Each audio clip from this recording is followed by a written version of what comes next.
Donc, nous allons maintenant aborder un sujet qui est un sujet d'avenir j'allais dire, et par construction. C'est la question des dirigeants et de leur perception de l'avenir. Et évidemment, parmi l'avenir et parmi les questions de l'avenir, il y a inévitablement un certain nombre de grands enjeux dont nous allons parler dans cette table ronde. Et évidemment, on va parler de la technologie, qui est quand même le thème principal, je le rappelle, de ces deux journées. Alors, pour parler de cette question des dirigeants et de l'avenir, tout à fait à ma droite, alors un Raphaélois d'ailleurs, il faut le signaler, Gilles Bonenfant, qui est président d'Eurogroupe et qui habite ici à Saint-Raphaël. Et à ses côtés, Sophie Sidos-Vicat, qui est présidente des conseillers du commerce extérieur de la France et qui est également vice-présidente, je crois, de la holding Vicat. Chaque année, maintenant, en début d'année, Eurogroupe publie un baromètre sur le moral des dirigeants, sur leur représentation, sur leur perception de l'avenir. Et on dit traditionnellement que le moral des dirigeants est généralement parfois meilleur que celui de l'ensemble de la population. C'est une constante, en tout cas plus optimiste en l'occurrence. Moi, j'ai peut-être une première question à vous poser à tous les deux, puisque vous êtes tous les deux des dirigeants. Et on va parler bien évidemment de ce baromètre de 2025, qui est quand même une année très spécifique, très singulière, peut-être assez anxiogène. Qu'est-ce qui caractérise finalement les préoccupations et les grandes priorités des dirigeants? Parce que je crois que ce baromètre, vous le faites depuis maintenant une quinzaine d'années. Quelles sont les grandes priorités qui reviennent de manière récurrente avant que l'on vienne au résultat du baromètre de 2025? Je me tourne tout de suite vers vous, Gilles Bonenfant. Arnaud, merci. Peut-être qu'avant de répondre à la question, je crois qu'il y a une grande différence entre en interview des Français ou en interview des Français en tant que dirigeants. Moi, si on m'interviewe en tant que Français, comme chacun d'entre nous, de temps en temps, je dis c'est lourd, quoi. Je suis un peu pessimiste et j'ai tendance à ronchonner comme la moyenne des Français. Et puis, quand on m'interviewe en tant que dirigeant, finalement, c'est pas simplement parce que c'est la méthode Coué, c'est parce que je crois qu'on se doit de porter un regard pour notre économie, pour nos collaborateurs, pour nos salariés. Et finalement, là, on se regarde et on se dit, quand on se compare à d'autres pays, quand on se compare à d'autres industries, quand on se compare même à d'autres politiques publiques, finalement, on a un regard qui est un petit peu différent. Alors, c'est la grande différence, Arnaud, dans votre propos introductif, entre le regard d'un Français, que nous sommes, et le regard d'un dirigeant. Et c'est là où, des fois, on peut avoir un petit décalage entre ce qu'on entend dans les médias ou ce qu'on entend en voisinage et ce qu'on voit dans la vraie vie, tant mieux d'ailleurs, des dirigeants d'entreprise. Alors, pour revenir sur la question, ouais. C'est quoi les grandes préoccupations depuis 15 ans des dirigeants? Elles sont quand même assez simples. C'est avoir des contrats. On fait cette enquête depuis longtemps et on mesure 4 grands critères. On mesure l'activité professionnelle, le business, on mesure la rentabilité, on mesure les investissements et on mesure le recrutement. Parce que quand on a ça dans les radars, on sait à peu près où on va dans l'économie. Depuis un certain nombre d'années, les dirigeants ont en tête 3-4 trucs. C'est faire du BFR, avoir de la trésorerie, donc avoir des contrats, avoir de la rentabilité, avoir des collaborateurs qui sont engagés. D'ailleurs, on a vu au moment de la Covid et de la reprise à quel point les dirigeants soulignaient l'engagement des collaborateurs, et puis des capacités d'investissement et peut-être aussi des capacités d'investissement, on le verra dans le détail étranger. Donc on retrouve toujours ce panorama. Et puis il y a un sujet qui est permanent et malheureusement les mois qui se sont écoulés ont fait un peu trembler cette logique-là, c'est avoir une fiscalité, je dirais, juste, qui permet d'être dans une juste compétitivité. Et le concours l'épine depuis le mois de juin de l'évolution de la fiscalité, ça ne fait pas que inquiéter les foyers que nous sommes, ça inquiète aussi les dirigeants. Et vous savez, un investisseur, il veut savoir où il va, il veut avoir de la prévisibilité sur sa fiscalité, et surtout, il ne veut pas de rétroactivité fiscale, parce que ça, c'est absolument catastrophique, surtout quand on veut réindustrialiser la France, et donc on est sur des logiques d'investissement long terme, qui ne sont pas des logiques d'investissement très court terme. Donc les préoccupations, pour reprendre votre question Arnaud, sont à peu près toujours les mêmes. Et il y a des nuances, et l'année 2025 est à mettre en perspective. Mais on va y revenir sur l'année 2025 et on va revenir surtout sur les grands items qui apparaissent dans les préoccupations des dirigeants en 2025. Et j'aurai une question plus spécifique à vous poser sur leur approche, notamment de la technologie.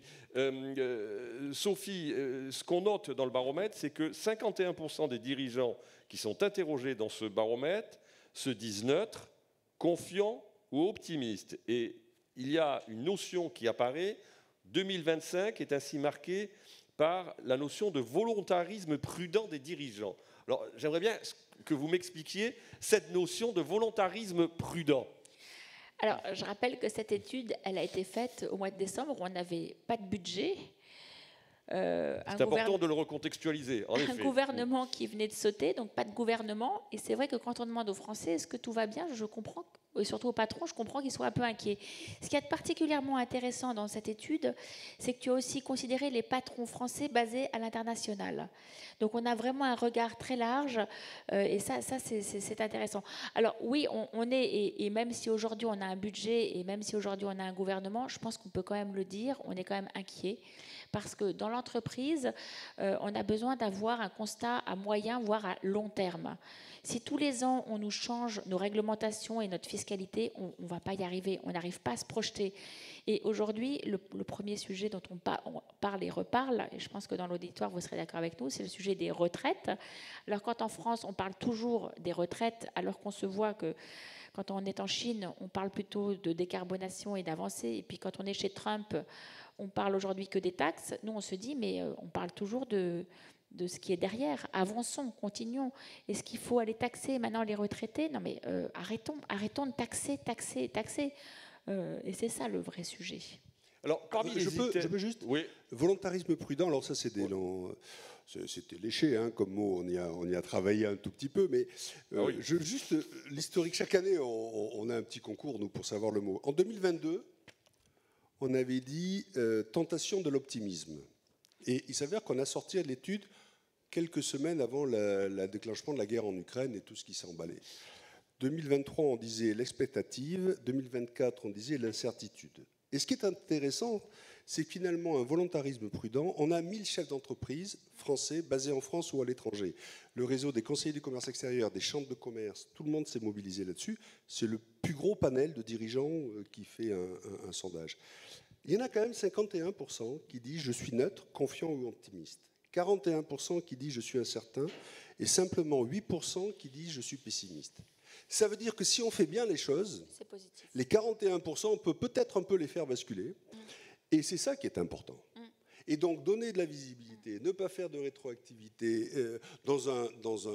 L'étude a été faite, c'est bouclé en janvier. Alors, il est clair qu'entre les gouvernements qu'on avait pu, le gouvernement qu'on avait et l'arrivée de M. Trump, lui, on a du mal à le suivre. C'est à la seconde qu'il faut suivre les annonces. Mais on est dans cette turpitude-là.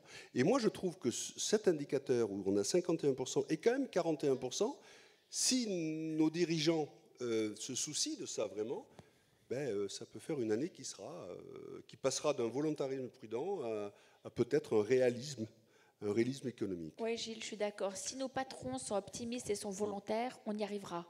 S'ils baissent les bras, on n'y arrivera pas. Et on le voit tous les jours, ça. Alors, parmi les items qui sont mis en avant dans les préoccupations en 2025 des dirigeants, alors il y a les items en effet récurrents dont vous avez parlé tout à l'heure, Gilles, la rentabilité, qui se comprend pour un chef d'entreprise, l'évolution de l'activité, les RH pour 47% des dirigeants interrogés, 35% c'est l'internalisation. Par contre, quand on pose la question, qui est au cœur des débats qui sont les nôtres ici, la question du numérique et de l'intelligence artificielle. Moi, il y a un chiffre qui me surprend beaucoup, parce que pour moi, un dirigeant, surtout un dirigeant d'entreprise, il est, j'allais dire, presque mécaniquement, ontologiquement, dirions-nous, presque philosophiquement, tourné vers l'avenir et vers, finalement, les ruptures qui sont nécessaires à son activité. finalement, il n'y a que 29% des dirigeants qui, finalement, marquent une préoccupation et considèrent que cette question de l'intelligence artificielle, du numérique, je rappelle quand même que les États-Unis viennent d'annoncer, par la voix de leur président, un investissement absolument considérable dans le domaine de l'intelligence artificielle. Le président de la République aussi, avec une échelle moindre, mais au niveau européen aussi. 29% se disent, en tout cas, considèrent que le numérique et l'intelligence artificielle constituent une priorité. Et lorsqu'on parle d'innovation, de R&D, une autre facette des sujets d'ailleurs que l'on traite ici, on a 19% des dirigeants qui voient dans l'innovation et la R&D une priorité de leurs activités. Comment expliquer finalement ce pourcentage qui peut apparaître assez faible? Il était déjà faible l'année dernière, ouais. Et on se heurte là à un sujet pour les dirigeants qui s'appelle le court terme et le moyen long terme. Et on est automatiquement dans cette équation qu'on n'arrive pas à résoudre. C'est-à-dire qu'à la fin, il faut du... Pardon, je reviens, des basiques. Il faut de la trésorerie, il faut du BFR, il faut des commandes, il faut être capable d'augmenter ses salariés, on voit bien tout ce qu'il y a, et de les payer, enfin tout un tas de sujets, d'aller à l'international, on y reviendra tout à l'heure. Et puis on a des sujets qui sont des sujets de moyen long terme. Alors Sophie est plus compétente que moi, elle parlera de décarbonation tout à l'heure, mais c'est des sujets sur lesquels on voit bien qu'on a des trends qui sont beaucoup plus longs et qui sont indispensables. Alors le défaut de ce type d'analyse, c'est quand on demande de classer les défis ou classer les risques, le défi numérique et IA est en 5e position cette année. Alors on dit, c'est quoi les deux premiers? Le premier, c'est les marges, on en a parlé tout à l'heure. La rentabilité. Le deuxième, et ça c'est la première fois, l'évolution de l'activité. C'est l'évolution de l'activité. C'est-à-dire que les dirigeants disent quoi? Ils disent on est sur des cycles de plus en plus courts. On va devoir s'adapter. Enfin, excusez-moi, on suit tous l'économie, on a vu toutes les annonces qui ont été faites sur l'industrie de la défense. Qu'est-ce qui est en train de se passer dans les industries de rang 2 ou de rang 3 de l'industrie automobile? Les petites ETI, PME. Elles sont en train de se dire, mais l'industrie automobile en Europe, excusez-moi, on voit bien où on en est, il faut faire bouger mon outil industriel pour être capable d'aller servir une économie, donc une industrie de la défense, parce que là, il va y avoir des commandes. Et donc, on est dans une logique où finalement, on va avoir des entreprises qui vont pivoter. Alors, je suis dans le monde industriel, mais on pourrait raisonner dans d'autres trucs, qui vont pivoter, parce qu'on voit bien qu'il y a un appel d'air colossal dans industrie et armement, pardon, et défense et aéronautique. C'est très intéressant. C'est très intéressant de voir. Et ce qui est très intéressant dans le 51%, parce qu'on sent des grands groupes et des ETI, c'est que ceux qui disent le plus qu'il faut qu'ils pivotent, c'est les ETI. Et donc, le numérique viendra derrière, et l'IA viendra derrière. D'abord, ils seront contraints pour des raisons de cybersécurité et de risque, et on le voit bien. Et par ailleurs, vu la nécessité de faire entrer cette technologie-là dans la production et dans l'évolution. Mais c'est confronté à un autre sujet. Pardon, je suis un peu long. Allez-y. Mais on parle du monde de la défense en ce moment, et on s'emballe là-dessus. Je veux juste vous donner un chiffre que je trouve 67% de la dépense européenne en matière de défense, c'est des achats aux États-Unis. Ça veut dire quoi, madame, messieurs? C'est vos impôts, mes impôts, les impôts européens financent l'innovation de défense américaine. Oui.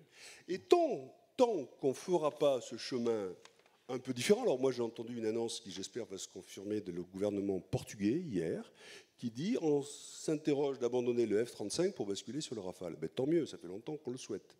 Ça fait longtemps qu'on le souhaite. Souvenez-vous de la Pologne, à peine arrivée dans l'Europe, le premier truc que fait la Pologne, c'est commander des avions américains.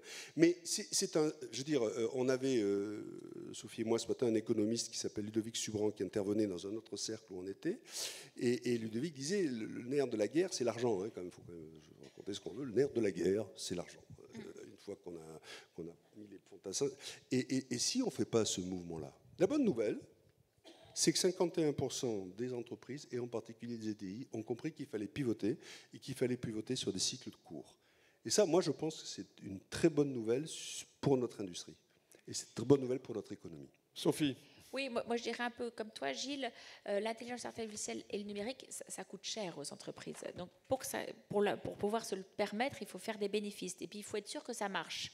Quand on voit aujourd'hui que M. Trump va taxer certains de nos produits à 200%, on va peut-être réfléchir un peu sur les solutions numériques qu'on va acheter demain. On va peut-être vouloir acheter peut-être enfin de l'européen et enfin surtout du français. Et ça, aujourd'hui, je pense qu'on n'est pas encore convaincu des bienfaits. Certes, c'est génial, ça va révolutionner tous nos systèmes, mais révolutionner dans quel sens? On a besoin d'hommes et de femmes dans nos entreprises et pas que d'ordinateurs. Et je pense qu'avant d'aller trop vite sur les ordinateurs, on a envie de voir si ça marche et de voir qu'est-ce que ça va nous rapporter en rentabilité.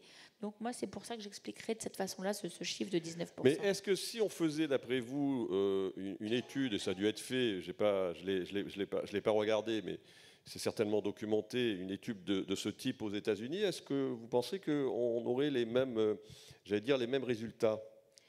Non, je pense qu'aux États-Unis, on aura des meilleurs résultats sans prendre compte des conséquences que ça pourra avoir sur l'humain. Parce que l'humain, c'est quand même le capital dans l'entreprise. Et si on se sépare de l'humain, on va vraiment vers des grosses difficultés. Tout automatiser, c'est bien, mais on n'a pas besoin de ça aujourd'hui. Je pense qu'il y a une grande différence, c'est que les cycles américains sont toujours très courts. Les GAFA, d'un seul coup, il ne fallait plus personne dans la Silicon Valley, et puis du jour au lendemain, il fallait qu'ils reviennent tous. Sinon, on leur supprimait le bonus, on leur supprimait, etc. Mais eux, ils ont des lois. On peut interroger ce modèle social quand même, hein, à la fin. Mais on est sur des cycles qui n'ont rien à voir. Regardez comment était en train de se déporter une partie de la Silicon Valley sur le Texas aujourd'hui. Parce qu'il y a des opportunités absolument incroyables. Elles sont simples. Hein. L'État du Texas fait des aides absolument incroyables et l'énergie n'est pas chère. Et comme tout ce qui est GAFA est très chronophage en énergie, on voit très bien où on va se déporter. Et ils déportent tout ça de façon très, très aisée. Après, quand on regarde l'effet de l'IRA quand même aux États-Unis, donc l'IRA, c'est les aides, vous devez connaître ça, hein, c'est les aides qu'a mis en place le gouvernement américain, et pas Trump. Hein. On parle toujours de Trump, mais ça a commencé par Obama, hein, le côté souveraineté, protectionnisme. Hein, alors, Trump le fait à coup de pied ou à coup de tête, mais ça a commencé il y a longtemps quand même, le sujet. Regardez l'IRA, sur quoi il allait. L'IRA, il allait sur de l'industrie. Il allait sur de l'industrie avec une énergie pas chère. Il allait sur ça. Je vais te donner un petit exemple sur l'Inflation Reduction Act. Moi, j'ai une entreprise qui est basée aussi aux États-Unis. J'ai 2 usines, une en Californie et puis une en Alabama. Et en Californie, avec Biden, j'ai obtenu 500 millions en l'espace de 9 mois pour décarboner une usine. En France, ça fait 7 ans que je me bats entre France 2030, entre l'Innovation Fund, entre la GPID, je n'arrive jamais à obtenir qui est bien connu sur 1 euro pour décarboner une usine. C'est quand même dingue. Et c'est pas compliqué ce que je veux faire. Quand on fait du ciment, on chauffe la matière, on produit du CO2. Ce que je veux faire, c'est récupérer mon CO2, le mélanger avec de l'hydrogène et fabriquer des ISAF pour faire voler les avions. C'est génial. Et ben non, j'ai 0, 0 et 0. Alors justement, venons-en, puisque vous parlez de décarbonation, venons-en à la question des risques climatiques, mais peut-être que finalement la réponse que vous me faites explique l'une des données qui m'a en tout cas qui a attiré mon attention en lisant ce baromètre.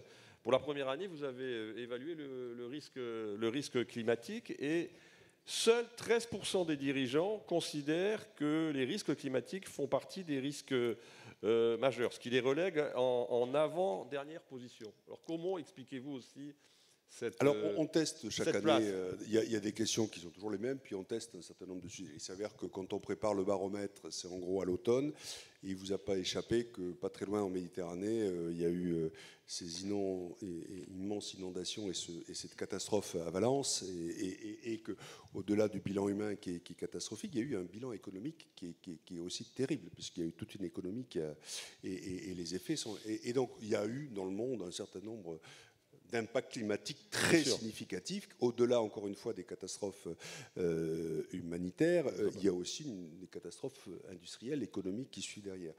Et donc, on a voulu le mesurer. Et on s'est dit, en décembre, puisqu'on fait l'enquête sur cette période-là, vu ce qui venait de se passer à l'automne, et en fait, c'est en 7e position, et c'est 13. Et comment vous l'expliquez alors? Bon, je l'explique pas. Alors, il y a plusieurs façons de voir la chose. Je rappelle que cette enquête est faite à l'échelle des dirigeants français sur l'ensemble du monde. On a 1000 dirigeants dans le monde qui nous ont répondu. Je pense qu'il y a des, pardon, je vais le dire crûment, je pense qu'il y a des gens qui s'en foutent. Je pense Il y a des pays je le dis. Vous savez, on peut parler de l'effet de la guerre en Ukraine en Europe, de l'évolution de l'énergie. Moi, j'ai des équipes à Singapour, j'ai des équipes en Asie. Quand je vais de ce côté-là du monde, je vous promets qu'ils se moquent complètement de ce que nous vivons matin, midi et soir à la télé ou à la radio. C'est-à-dire, en fait, ils sont sur un train. On parle de décarbonation et on voit à quel point la Chine fonce sur le sujet.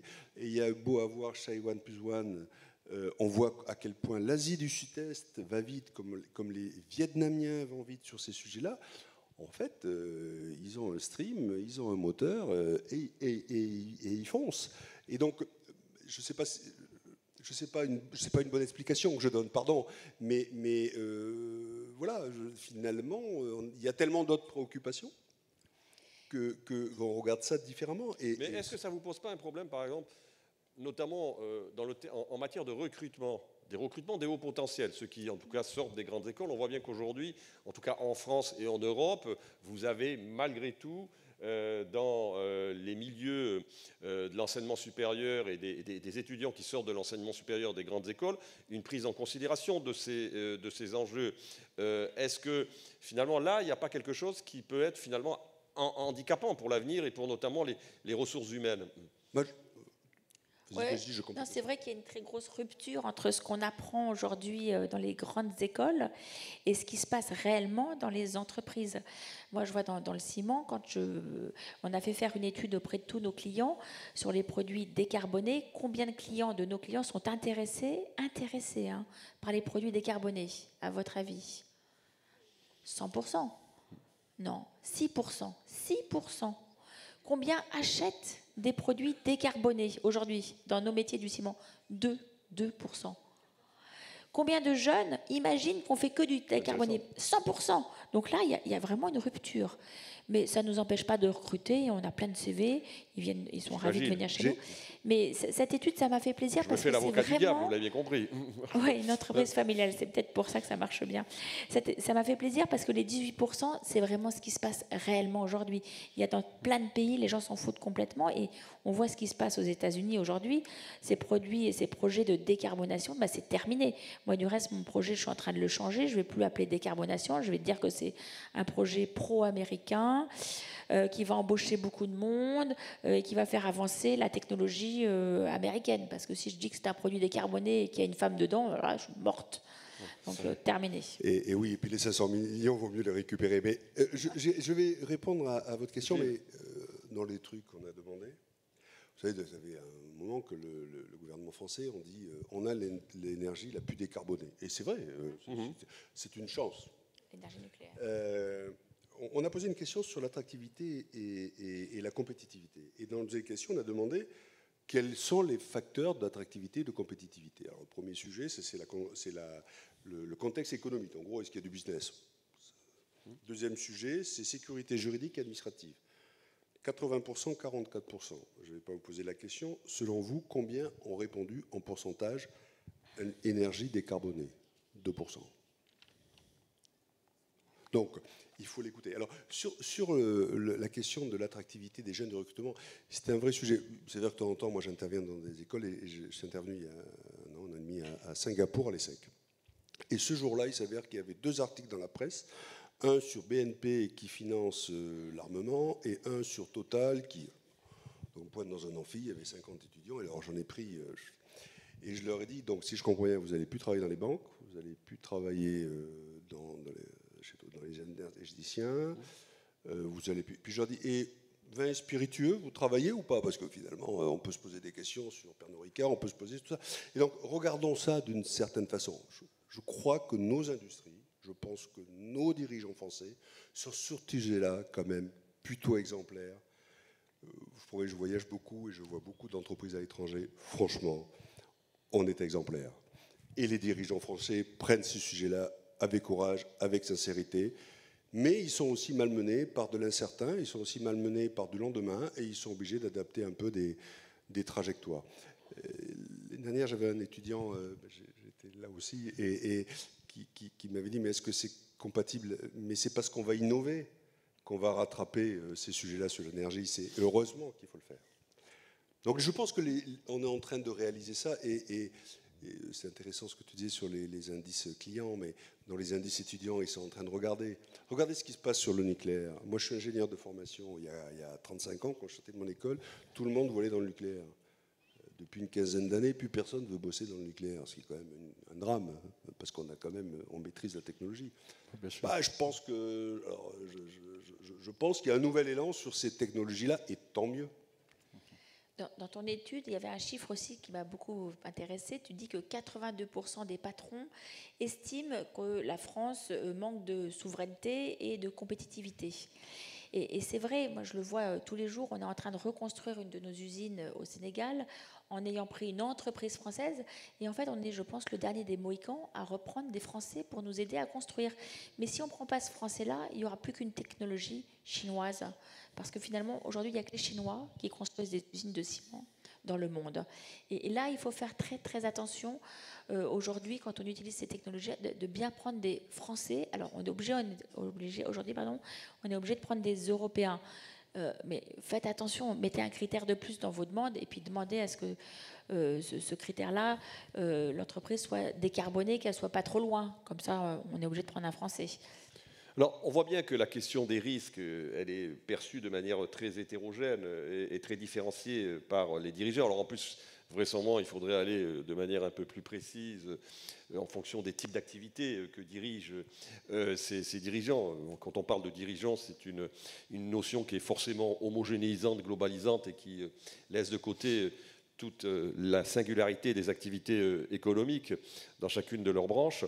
Il y a quand même une question essentielle, c'est qu'on le dit de plus en plus, on vit dans un monde incertain, de plus en plus incertain. On a parlé de risques climatiques, on parle du risque géopolitique, des risques sociétaux aussi qui existent à l'intérieur des entreprises, dans les relations de travail.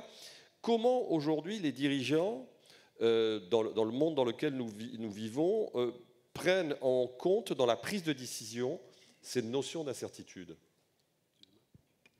Alors, moi, c'est facile. Chez moi, la première chose qu'on fait, c'est qu'on arrête d'investir.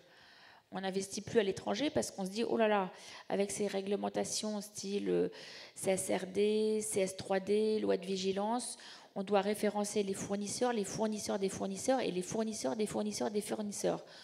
Donc, à rang 2, à rang 3, en Afrique, ça devient impossible. Donc, qu'est-ce qu'on fait? On se dit, on réduit l'endettement, puis on n'investit plus, on attend de voir ce qui va se passer, si les lois vont changer et s'il y aura un peu plus de stabilité. C'est pas une bonne chose. C'est pas une bonne chose. Je crois, je suis patron d'un cabinet de conseil et je vois auprès de mes clients, il y a des choses qui ont vraiment disparu, c'est-à-dire les plans à 5 ans, les plans à 10 ans, ça c'est fini, hein, ça existe plus vraiment.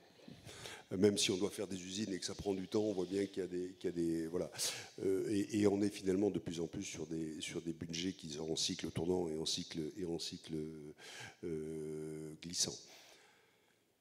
Les dirigeants, c'est vrai que c'est une appellation un peu large, mais quand même ont appris des crises passées. Si on se souvient les uns les autres de ce qui s'est passé entre 2007 et 2008, ce qui a manqué en tout cas à l'économie française, c'est encore une fois, pardon, je le redis, mais c'est un maître mot, c'est le BFR, c'est la capacité à faire. Et nos dirigeants ont appris. D'ailleurs, on peut raconter ce qu'on veut, le CAC 40 est à plus de 8000 points, alors qu'on imaginait qu'avec Trump, tout ça, donc on a quand même une vraie économie, on a quand même une vraie capacité à faire. Le vrai sujet, c'est qu'il faut avoir un œil, et ça crée du strabisme, hein, il faut avoir un œil sur le très très court terme. Quand je dis très très court terme, c'est très très court terme. Et puis il faut être capable d'avoir un œil sur le moyen terme. Alors avant de passer la parole à la salle, parce qu'il nous reste un quart d'heure, une dernière question sur, j'allais dire, les perceptions des dirigeants français à l'étranger et des dirigeants français en France. Est-ce qu'il y a une différence de perception ? On a le sentiment que les dirigeants français à l'étranger, ce qui est d'ailleurs vrai pour beaucoup de Français de l'étranger, sont, disons, plus optimistes que ne le sont les dirigeants français qui oui. ont leur activité uniquement implantée en hexagone. Oui, je le disais tout à l'heure, on mesure toujours 4 critères, hein, l'activité, la rentabilité, l'investissement et le recrutement. Depuis 2022, où on avait atteint un pic, on était en chute libre sur les 4 indicateurs. Là, cette année, soit ça se stabilise, soit ça remonte un peu. C'est toujours intéressant quand c'est tendanciel et que ça remonte, hein, même si ce n'est pas un grand surchaud. 4 dirigeants sur 6 français sont plutôt dans cette maille-là, c'est 5,8 des dirigeants à l'étranger. Il y a 1,2 d'écart, c'est pas énorme. C'est pas énorme. On pourrait s'attendre à plus. Je vais vous prendre, quand on fait ce genre d'enquête, il y a toujours une région du monde qui répond beaucoup, c'est l'Asie du Sud-Est. Là, on a une représentation assez significative. Et l'Asie du Sud-Est est un coin du monde toujours assez optimiste, surtout tous ces pays-là versus ce qui s'est passé avec la Chine post-Covid. On voit bien que ça s'emballe. Je m'attendais à plus d'écart. Oui. Et je n'ai pas tant d'écart. Dans l'analyse qui est intéressante, mais ça fait aussi un lien avec les activités que porte Sophie, c'est que 34% des dirigeants, alors qu'on est dans cette incertitude-là, disent on envisage de se développer dans un pays de plus à l'étranger. Et 47% sont des ETI. Alors, pardon de donner tout un tas de chiffres, mais quand on voit ce qui est devenu l'Italie en 3-4 ans, quand on voit la balance du commerce extérieur de l'Italie, quand on connaît le tissu industriel des ETI italiennes, qui, entre nous, c'est un tiers du pays, parce que quand on est en dessous de Milan, c'est un peu compliqué. Il y a tout se passe en haut. Mais ce qu'ils sont capables de faire, et ce qu'ils ont capables de faire, alors moi, je suis plus que d'un volontarisme prudent, je suis d'un volontarisme confiant. Je crois qu'on est là. Et moi, quand je présente cette étude, quand j'en parle, je dis 2025, espérer, c'est entreprendre. C'est pas dans l'autre sens qu'il faut le prendre. Donc les dirigeants doivent être là et nos gouvernants, nos politiques publiques, dans mon esprit, ne sont pas là pour donner des aides, elles sont là pour donner des contrats. Et il est temps qu'on ait un Small Business Act à l'européenne. Oh, ça fait seulement 30 ans qu'on en parle, hein, je crois. Oui, il me semble mais que moi, alors, déjà dans les campagnes présidentielles du milieu des années 90-95, il y avait un certain nombre de candidats qui le proposaient. Cher Arnaud, j'ai accompagné Madame Lagarde, qui était ministre du Commerce extérieur, à Bruxelles pour défendre ça. Et depuis quelques jours, on est en train d'en parler différemment. Il y a un frémissement. Il faut savoir être patient aussi. Ouais. Sophie, peut-être sur la... Oui, c'est vrai qu'avec Gilles, on parle tout le temps, on cesse de dire que l'export commence en France.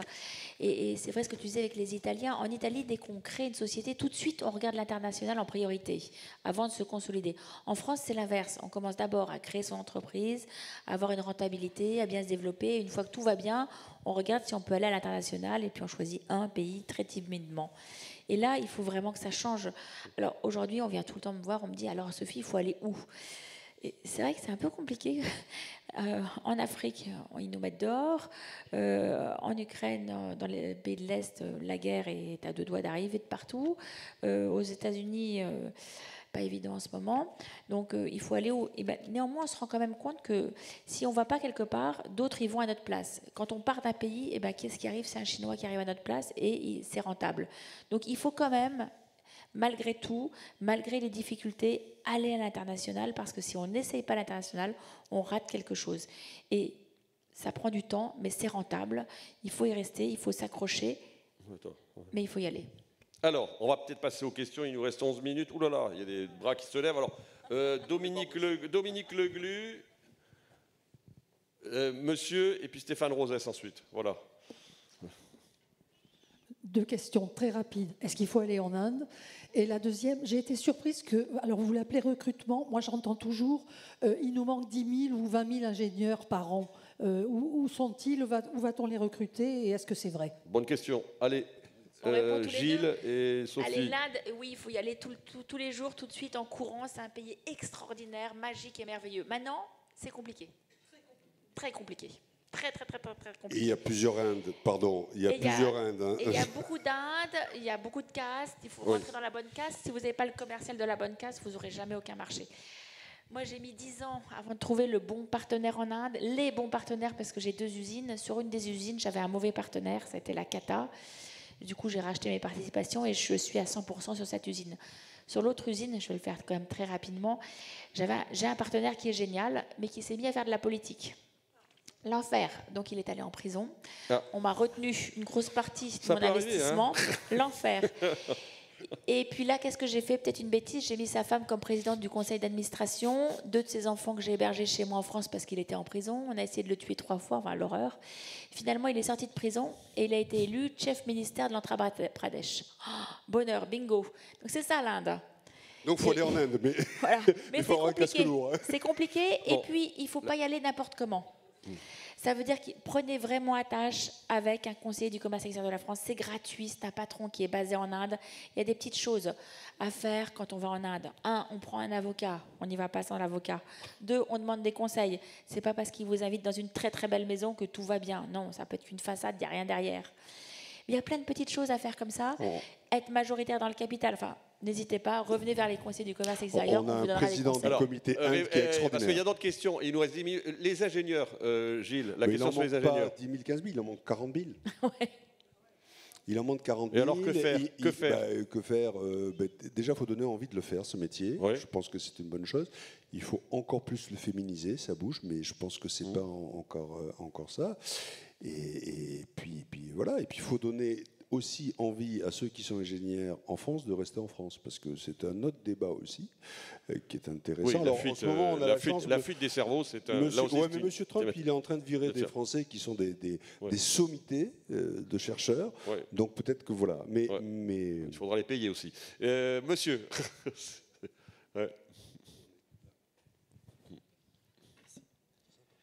Bonsoir, merci pour ces échanges très très intéressants. J'aime beaucoup cette phrase qui dit « Et dirigeant d'entreprise, celui qui accepte de prendre les risques que les dirigés n'acceptent pas de prendre ». Aujourd'hui, le monde de l'entreprise est dans une turbulence forte. Et pour assurer aujourd'hui sa progression, l'entreprise doit mener une guerre qui est à la fois technologique, concurrentielle, commerciale évidemment. Aujourd'hui, celui qui a le bon produit, c'est celui qui arrive au bon moment, au bon endroit, et avec une situation économique acceptable. Pour cela, on demande aujourd'hui aux chefs d'entreprise d'être visionnaires. Alors ma question est la suivante. Pour vous, qu'est-ce qu'un chef d'entreprise visionnaire? On a 2 minutes. Vous avez une minute 30 chacun, parce qu'il faut encore on va répondre tous les deux. Allez-y. Moi, j'ai la chance d'être la 7e génération d'une grande famille, qui est la famille Vicat, et qui est donc descendant de l'inventeur du ciment, qui est Louis Vicat. Qui a été membre de l'Académie des sciences. Membre de l'Académie des sciences. En 1817, il invente le ciment. Il donne son invention à la collectivité. C'est l'inventeur de l'open source. C'est pour ça que maintenant, heureusement ou malheureusement, nous avons d'autres cimentiers dans le monde. On a Lafarge-Holcim, on a Ciment, Heidelberg, voilà. Et cet homme, il était visionnaire. Il n'a pas créé l'entreprise.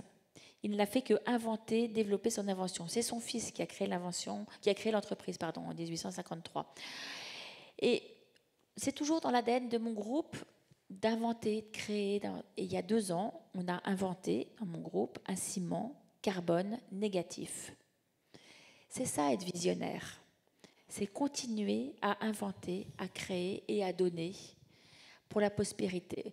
Alors aujourd'hui, ce ciment carbone négatif, on l'a inventé, mais il n'est pas développé. Pourquoi? Parce que ça intéresse peu les gens, il est un petit peu plus cher que le ciment classique, donc on n'arrive pas. Mais à un moment donné, ça va marcher, ça va sortir, ça va se vendre de partout et on va se l'arracher. Donc ça, c'est la première chose. La deuxième chose, pour moi, ce qui compte dans mon ADN, c'est l'humain, c'est l'homme. Et donner toute son importance à l'homme, le respecter et être bienveillant. Dans mon groupe, on est bienveillant. J'ai la chance d'avoir Isabelle, dont le fils a travaillé chez moi. Je pense qu'elle pourra témoigner qu'on est bienveillant. Du reste, s'il veut revenir, il peut revenir. Hein. On aimerait bien. Je pense que c'est important, cette bienveillance. La bienveillance, elle est pour les jeunes qui arrivent chez nous et elle est pour ceux qui partent à la retraite, pour leur dire qu'on a encore besoin de vous. Vous, toute votre vie, vous avez été chez moi, ils partent à la retraite très, très tard. S'ils pouvaient rester même après 70 ans, ils resteraient après 70 ans. Ils ne veulent pas partir. Et on a besoin encore d'eux après parce qu'ils ont aimé leur métier, ils ont été passionnés et on a besoin de cette passion. Gilles. Je crois qu'être visionnaire, c'est d'abord être câblé au monde, câblé à l'écoute du monde, de toutes les générations. Il y a un article dans Les Échos ce matin de Nicolas Dufourcq, le patron de BPI, qui dit il faut que les cadres bossent jusqu'à 70 ans. Alors pourquoi il dit ça? Il ne dit pas ça pour la retraite.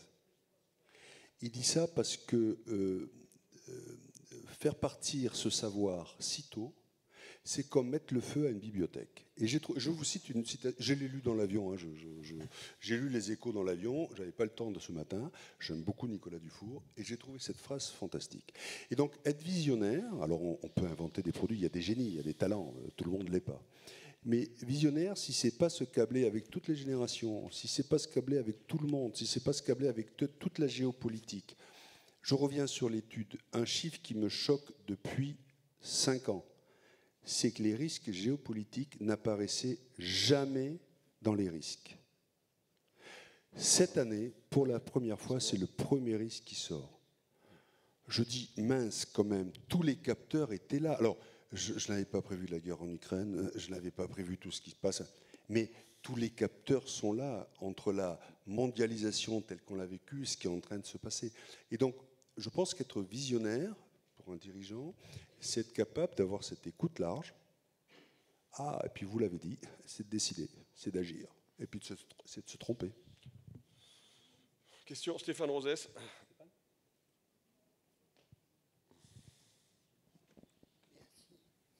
Oui, 2 questions. La première pour Gilles Bonenfant. Le dernier baromètre d'attractivité du site France d'Ernst & Young marque pour la première fois dans la période récente un tassement. Est-ce que ça veut dire que les investisseurs étrangers en France sont plus sensibles que les dirigeants français sur la dimension instabilité politique? Deuxième question pour Sophie Vicat. Votre groupe est réputé comme étant innovateur et soucieux de ce que vous avez évoqué, la décarbonation et la RSE. Est-ce que ce n'est pas ce qui explique votre optimisme sur l'attractivité des entreprises auprès des jeunes? Car depuis notamment la Covid, ce qui me frappe, c'est au contraire les difficultés des grands groupes à recruter des jeunes, notamment dans l'industrie. Réponse courte pour une question. Alors moi, ça va être très très simple, je vais vous donner quelque chose. En fait, mon personnel, l'année dernière, m'a dit, mais après vous, ça va être qui dans l'entreprise? Ils avaient l'air un peu inquiets. Je leur ai dit, bah, écoutez, je ne sais pas pourquoi vous avez une réponse.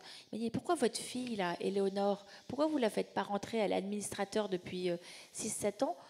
Ah, je dis, bah oui, je n'y avais pas pensé. Et Éléonore, donc Éléonore travaille dans mon groupe depuis 2 ans. Et en effet, Éléonore, qui a 27 ans, va prendre ma suite. Et je l'ai annoncé. Donc là, elle va déjà commencer par diriger mes activités aux États-Unis. Donc je pense que déjà, une jeune fille de 27 ans qui travaille dans l'industrie, qui va gérer là 1 milliard de chiffre d'affaires sur un produit où elle va décarboner une usine où l'État fédéral lui donne 500 millions, être à la tête de ça, je pense que c'est un espoir de se dire « Waouh, on fait confiance à une jeune pour faire ça ?» Eh bien oui, c'est possible, dans une entreprise française. Gilles. Baromètre EY, je rappelle que le baromètre EY, c'est des potentiels projets, hein, ce n'est pas des réalisations. Il faut être un peu prudent sur le sujet. Pour autant, tu as raison Stéphane, il y a une chute annoncée. Pardon, je donne des stats, mais 50% des gens auxquels on a répondu, on leur a dit quel pays de la compétitivité en 2025, ils répondent tous États-Unis, 50% d'entre eux. Et il y a un tel appel d'air. Enfin, on a vu un certain nombre de grands dirigeants français quand même traverser l'Atlantique récemment et faire un certain nombre d'annonces. Donc si nos dirigeants français le disent, vous imaginez bien d'autres dirigeants.